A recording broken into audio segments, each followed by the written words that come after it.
Hello everyone, this is Dr. Tushar Mehta. I'm an orthopedic surgeon, your faculty of orthopedics, and today this video is for all those people who have got a rank in NICT or another entrance exam and they are looking for this branch called as emergency medicine. They are thinking that they might do a post-graduation in emergency medicine. So if you are one of those, then this video is certainly for you. So in every hospital, there's a casualty department in which things are not taken very casually.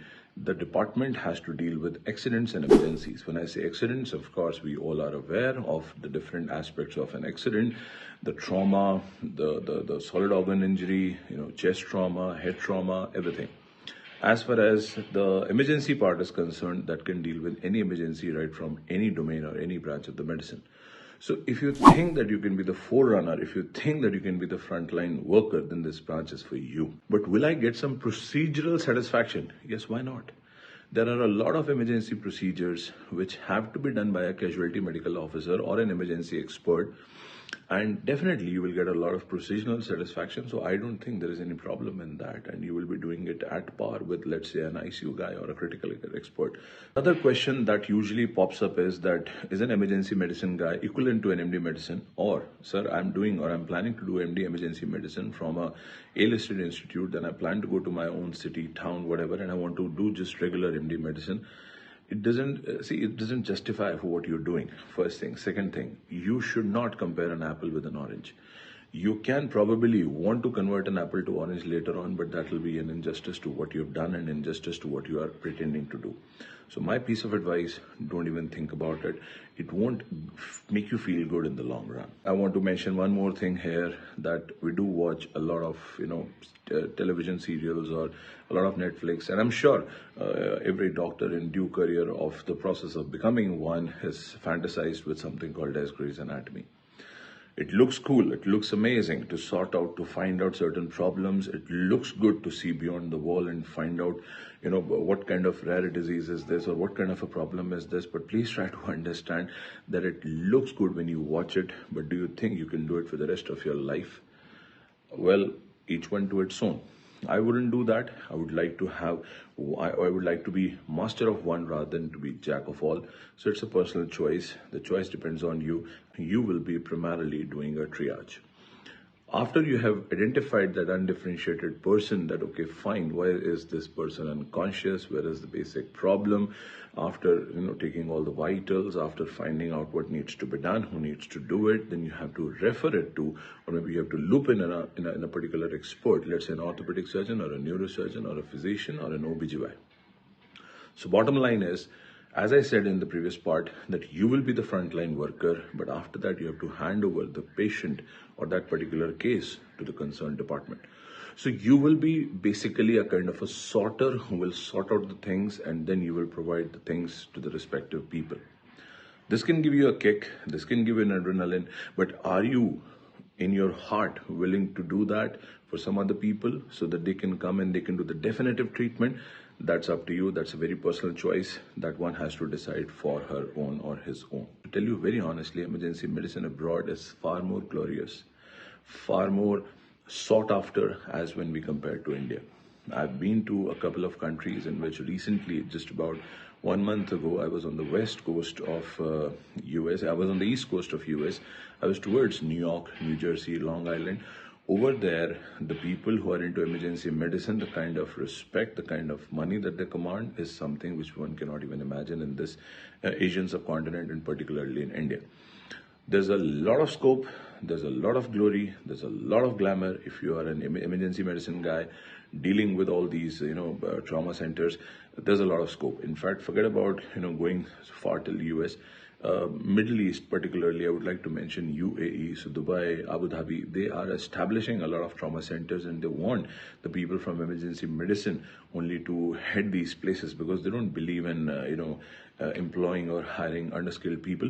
So they want properly skilled people, and Indians are definitely a better choice for them as far as the rest of the countries around India. So there's a lot of scope in UAE, there's a lot of scope in US. So if at all you plan to do MD emergency medicine from India and then you plan to go and settle abroad, then definitely there's a very big scope and a good amount of money, I don't deny that. Work-life balance. I'll tell you very honestly, I'm an orthopedic surgeon, so if I'm done with my OPD, if I'm done with my OT, still I can get a call from a patient whom I've seen in OPD. They can message me, they can call me, the doctor in the morning, I had seen you, this medicine which you said, I took this medicine, but I got a reaction to it. Doctor, what should I do? So that's a botheration that comes post-OPD. I've operated a case, there's some post-op dressing, soakage, that's a botheration that can come to me.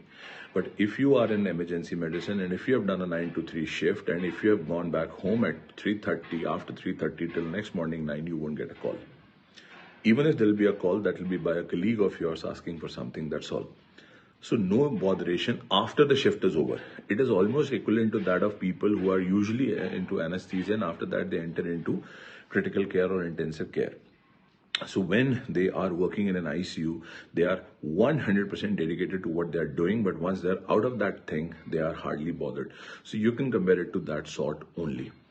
So people who think that, work-life balance is altered, exactly it is not. In fact, it is the other way around. But in those 9 hours of shift, you cannot take a leave. You cannot skip. You cannot go. You cannot be on a call for 45 minutes. I'm in the OPD. I have seen 13 patients, 12 more are in pipeline. I can ask those 12 patients for 15 minutes to wait for 15 minutes since I've got an important phone call from somebody in my home or my family or whatever. But here you don't have a choice. So you have to be all or none. So you have to be all when you are in that zone during that particular shift. Once you're out of it, you feel free. So now it depends on you. Plus one more thing I want to mention is about the night shifts. So if you don't want your, all these ACTH and all these hormonal biological clock to be disturbed, then probably you should not go for it because this will definitely include night shifts for a significant period of time. If you think you're done your MD and after that you are in an SR shift and now you will no longer be required to do the night shifts, I'm sorry, my friend, the night shifts will be a part of your curriculum even 3 to 5 years post MD. So that is something which one needs to focus on. We have scope in India. Yes, we do have a lot of room. We do have a lot of scope for emergency medicine in India. See, please try to understand. Initially, those departments used to be called as I said previously, the departments of A&E, accident and emergency. With the recent mandate that has come by the government of India, now they've asked almost all the medical colleges to have a compulsory department of emergency medicine and they're increasing seats for post-graduation as well. So definitely it has a lot of scope in the country. As far as the government setups are concerned, definitely there's a lot of scope. As far as the corporate hospitals are concerned, that does have a lot of scope as well. But I'll give you my outlook. When you go to a tier 2 city or a tier 3 city, almost every multi-speciality hospital over there, they are usually looping in people who have done MBBS with a couple of years of fellowship in emergency medicine to deal with their emergencies. And if you look at the pay scale today in a tier 2, tier 3 city, the people who are done with MBBS with a couple of years of fellowship, if they are doing their emergency medicine over there, if they're tackling their emergency medicine, the pay scale is somewhere around 50,000 to 1 lakh of rupees. Even if you go to some remote areas, you will find some multi-speciality hospitals looping in doctors who are BMS or BHMS to take care of these things, and they come at a relatively lesser salary. So my outlook is I don't see a very good salary structure in this right now in corporate hospital, first thing. Second thing, even if I see a good salary structure in a corporate hospital like a Max or a Fortis or an Apollo, I don't see enormous growth over there. Because see, please try to understand that this is something which is not a routine OPD basis. This is not something which is a routine OT basis. You don't work in a routine. You work in another different kind of a routine. That is what is called a shift. So you will have your duty shift. That can be a day shift. That can be a night shift. So you cannot command the money as per the number of hours or as per the number of skill. You will command a monthly structured salary. Salaries have got limitations. I'm sure everybody understands this much amount of business after watching Shark Tank, that every salary structure cannot be scaled up. It has to be finite, it has to be defined, it has to be restricted after a period of time. So in a corporate hospital, I summarize tier 3, tier 4 city, I don't see much of a scope because there are other people who are looped in right now. Even in a tier 1 city like a Delhi or a Mumbai or whatever, there is a scope. I don't disagree to that, but there's a limitation to it. You cannot scale it beyond a point. Yes, you get easy employability, you get easy jobs because as of now the seats are less. People who are skilled are definitely not that much amount of people, so there is less saturation in that. So you get a decent salary to start with, but you will reach only a point of time. The government setups, since the government is enforcing a lot of establishment of these departments in the medical college, so you will definitely have a lot of posts open and vacant for SR-ship and AP-ship and all those things. So now it depends upon you. If you're a person who feels good to be settled in a government institute with some academics in your hand, you can go there, but again, you will be following a hierarchy and then only you can earn accordingly. If you want to go to a corporate hospital in a tier 2-3 city, believe me, it's not that great. In a tier 1, yes it is, but of course it cannot be scaled beyond this. Do I have a chance to establish my own hospital? The answer is very clear, big no. As an emergency medicine expert, you just cannot establish your own hospital. Standalone private practice is impossible. But yes, if you have an entrepreneurial mindset, if you have a streak in you, if you already have a hospital in your hometown, in your city, in the city where you belong to, where you've been born and brought up, if your father is or mother is into that profession, or if both are into that profession and they have a running hospital, so your dad is a surgeon, your mom is a gynec, and if you want to do medicine but you can't and you take MD emergency medicine, you go back to that hospital, and I kid you not that as an entrepreneurial mindset, you will run that hospital far better than your father or your mother. Because what is the first point of contact for a patient? That is emergency. And if you are the most skilled person to deal with those people, since you are an emergency medicine expert, then definitely that is going to make a difference to your setup. You can have an orthopedic surgeon, a neurosurgeon, or a surgeon coming to your place and operating the cases for you, take the money and go back.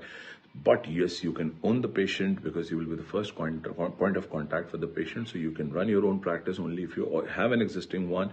Setting up a hospital today as an emergency medicine expert will take a lot of task, will be a lot of pain. I'm a little anxious person. Do you think this branch is for me? If you have some kind of anxiety in your life, then believe me, this branch is not for you. It can be a learning for you if you have some sort of an anxiety, kind of a generalized anxiety disorder kind of a thing in your life, because that's quite common these days. So if you are into that sort of category and if you think that this branch is for you or not, so first I'll advise, don't ruin your life and your mental balance by taking this branch. But on the flip side, I would want to tell you that if you will succeed in these 3 years of MD emergency medicine, after that, you will be probably grown up personally and professionally as a very matured person, because managing crisis and chaos is the most important thing in life.